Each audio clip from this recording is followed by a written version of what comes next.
고대 문명이 우리한테 남긴 게 그냥 무너진 건물 더미뿐일까요? 아니죠. 그 안에는 건축, 예술, 그리고 법률 속에 인코딩된 그들만의 세계관, 그러니까 삶에 대한 거대한 청사진이 담겨 있습니다. 자, 그래서 오늘은 메소포타미아, 이집트, 그리고 에게라는 이 세 가지 고대 청사진을 한번 같이 뜯어보려고 합니다. 바로 이 질문에서 오늘 이야기를 시작해볼까 합니다. 메소포타미아의 지구라트나 이집트의 신전, 에게의 궁전 같은 것들을요, 그냥 낡은 유물로만 보지 말고요. 그들의 신과 권력, 그리고 삶에 대한 생각을 읽어낼 수 있는 결정적인 단서로 보고 그 비밀 속으로 저랑 같이 한번 들어가 보시죠. 좋습니다. 첫 번째 단서는 바로 이 거대한 건축물들이에요. 메소포타미아와 이집트, 이 두 막강한 신정 국가들은 그들의 권력과 신앙을 과연 어떻게 돌이랑 흙으로 빚어냈을까요? 핵심적인 차이가 뭐냐면 바로 이거예요.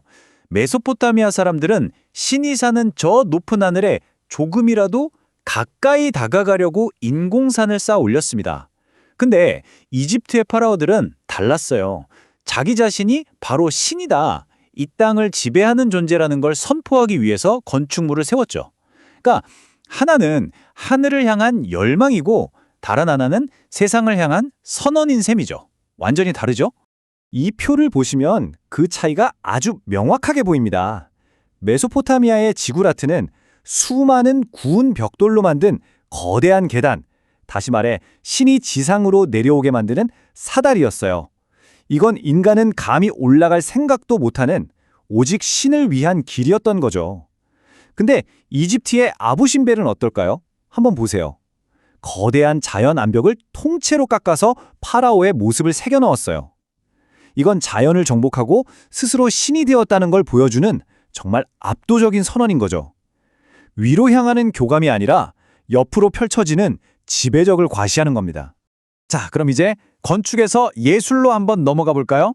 그들이 남긴 조각이나 그림들은 과연 삶과 죽음 그리고 시간에 대해서 어떤 이야기를 들려줄까요? 키워드는 영원이냐 아니면 찰나의 순간이냐, 바로 이겁니다.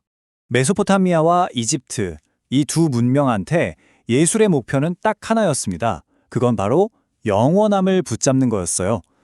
그들에게 아름다움이란 변하지 않는 것, 아주 이상적이고 완벽한 질서를 눈에 보이게 만들어서 시간을 이겨내려고 했던 거죠.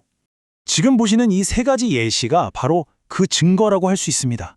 메소포타미아의 이슈타르문, 저 유약을 바른 푸른 벽돌 위에 새겨진 사자와 용의 행렬은 신들의 영원한 권위를 보여주는 거고요.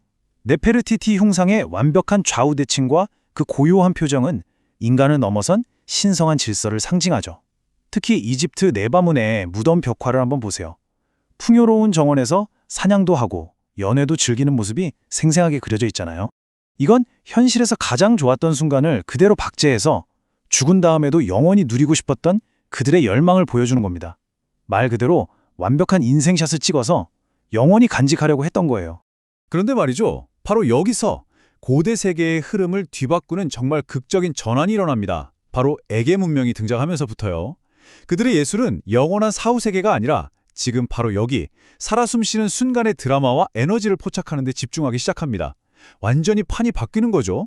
심지어 이 에게해 안에서도 표현 방식이 정말 놀라울 정도로 다채로웠어요. 크레타 섬의 크노소스 궁전 벽화는 성난 황소의 등 위로 휙 뛰어오르는 고개사에 정말 아슬아슬하고 역동적인 그 찰나를 포착한 거예요. 근육의 움직임, 찰랑이는 머리카락까지 다 생생하죠. 반면에 키클라데스 제도에서 발견된 저 대리석 조각상들은 인체를 극도로 단순화시킨 극도의 미니멀리즘, 그 정수를 보여주죠. 하지만 이 두 가지 전혀 다른 예술 모두 그 핵심에는 정지된 영혼이 아닌 움직이는 삶, 그리고 인간에 대한 깊은 관심이 있었다는 겁니다. 자, 건축과 예술을 넘어서 이제 그들이 남긴 이야기의 주인공이 누군지 한번 들여다볼게요. 신의 목소리를 기록한 사회와 인간, 영웅의 얼굴을 새긴 사회, 이 차이가요, 그 문명의 아주 근본적인 코드를 우리에게 보여줍니다. 메소포타미아의 유산하면 역시 함무라비 법전이죠. 이 검은 돌기둥 맨 위를 보면 태양신이 왕한테 법을 내려주는 장면이 딱 새겨져 있어요.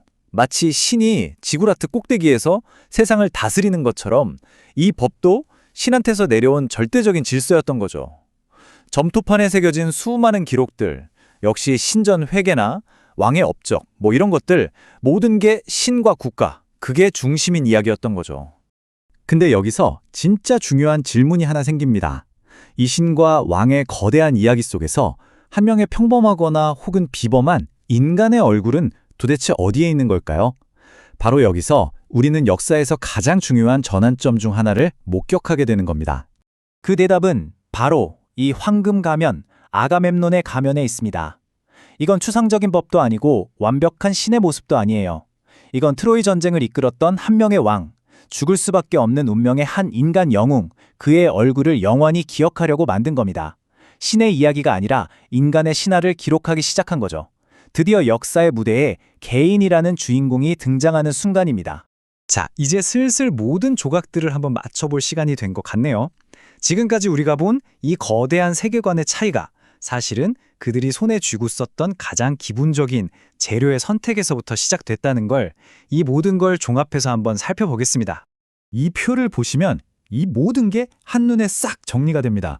메소포타미아는요, 언제든 다시 지을 수 있는 구운 벽돌로 변덕스러운 신들의 집을 계속해서 고쳐 지었어요. 이집트는 영원히 썩지 않는 단단한 화강암으로 불멸의 육신과 왕국을 조각했고요. 반면 에겐 문명은 돌 위에 화려하게 색을 입혀서 언젠가 바래질 걸 알면서도 바로 지금 이 순간의 생명력을 찬양했습니다. 그러니까 재료를 뭘 선택했느냐가 곧 그들의 세계관 그 자체였던 거죠. 이걸 현대 기술에 한번 비유해보면 느낌이 확 올 겁니다. 메소포타미아의 점토판이랑 이집트의 파피루스는요, 마치 한 번 쓰면 수정이 안 되는 영구 보존용 아카이브 서버 같은 거죠. 신의 법, 왕의 명령, 이런 절대적인 데이터를 영원히 저장하는 게 목표였어요.